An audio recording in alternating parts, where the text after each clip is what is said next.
What's up, YouTube? I'm Dude Physics, and today we're doing projectile motion trick shots. Here we go.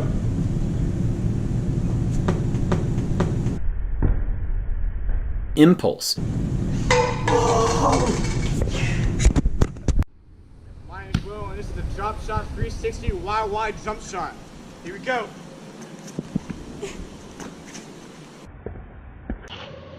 Impulse.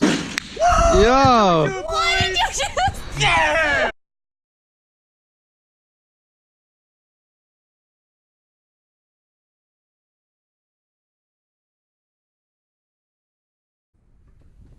Gimme.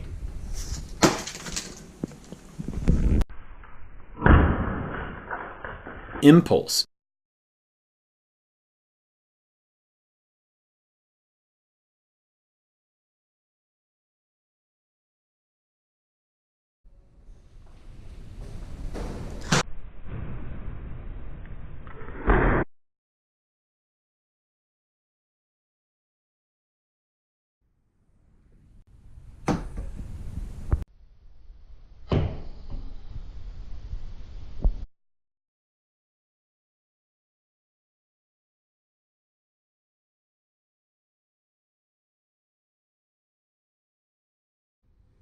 I call this blindfold baseball softball hit.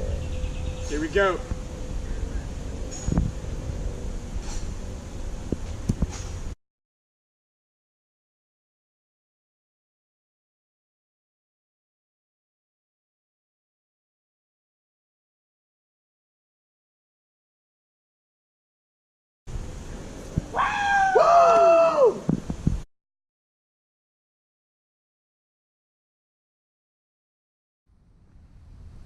Yo, we have mail. They're right here. Impulse.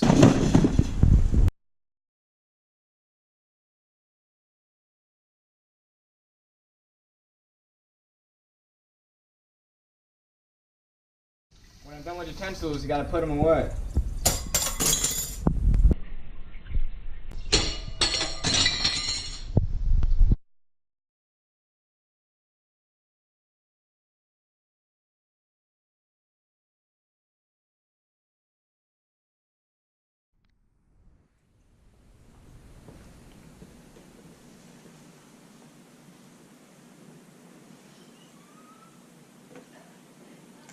Alright, ladies and gentlemen, welcome to the classroom. Today we'll be discussing projectile motion. First, let's define what a projectile is. A projectile is any object that is launched at an angle relative to a horizontal surface. Now, projectiles move constantly in any direction. If you look at it straight on, it can seem as if the object is moving straight up and straight down. However, when you look at it sideways, it forms an arc, something along the lines of that. One key thing to know is that along the horizontal surface, the acceleration is equal to 0.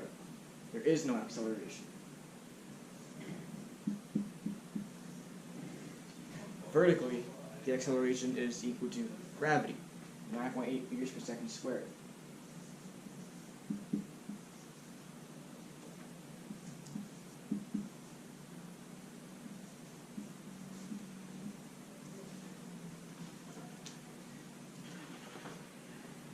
Now let's say you have a ball at a certain height.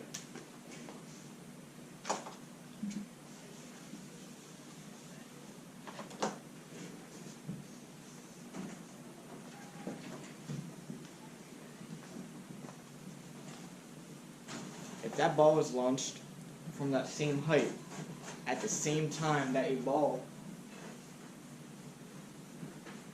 is dropped again with the same height, because there is no acceleration in the horizontal direction, the balls will reach the ground at the same time. We'll see in a little bit later a clip proving this theory.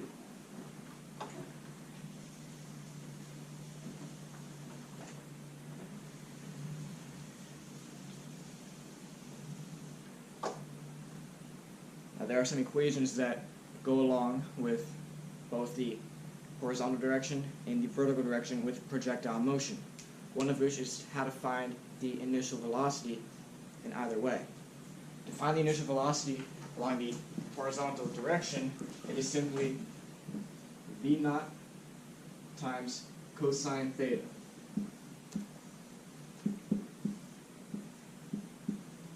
Vertical direction is slightly different.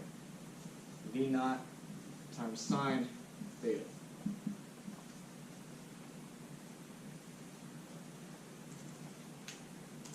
Now to find motion along the x direction, it stays the same. To find different velocities, because their acceleration is 0, the velocity is constant. It never changes. However, to find the velocity in the y direction, it's a little bit different, because you have to take into account gravity. The equation becomes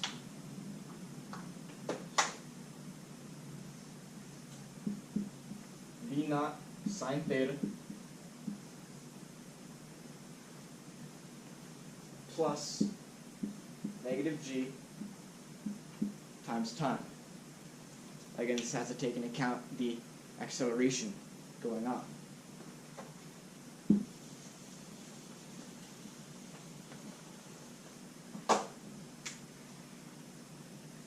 So let's say you throw a ball and it forms an arc.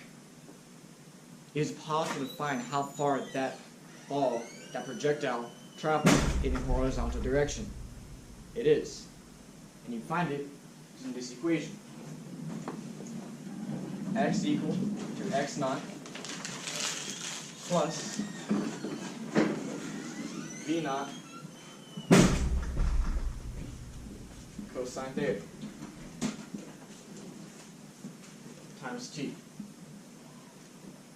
This will take into account the velocity and where the projectile begins. And this will allow you to find the total distance traveled along the horizontal surface.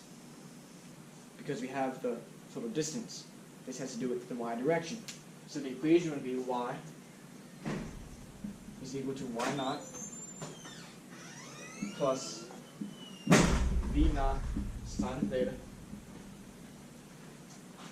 times t minus half gt squared. And this is the time interval.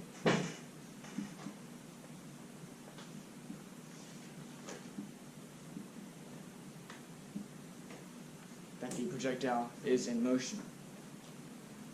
Now these equations only work if there is an absence or a minimal amount of air resistance. Otherwise you have to use more complicated equations to take into account that air resistance. Key points to take away about projectile motion is that there is zero acceleration in the horizontal direction, and that horizontal motion does not affect vertical motion. Alright, and vertical motion is only affected simply by gravity. Thank you for joining me to learn about projectile motion. Have a fantastic day. You never make predictions. That's awesome. Bullet dropped versus fired. In 3, 2, 1.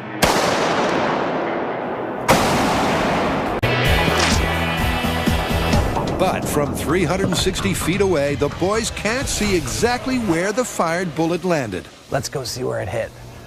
So Adam takes a one-wheeled ride down the room to check out the drop zone. Wow.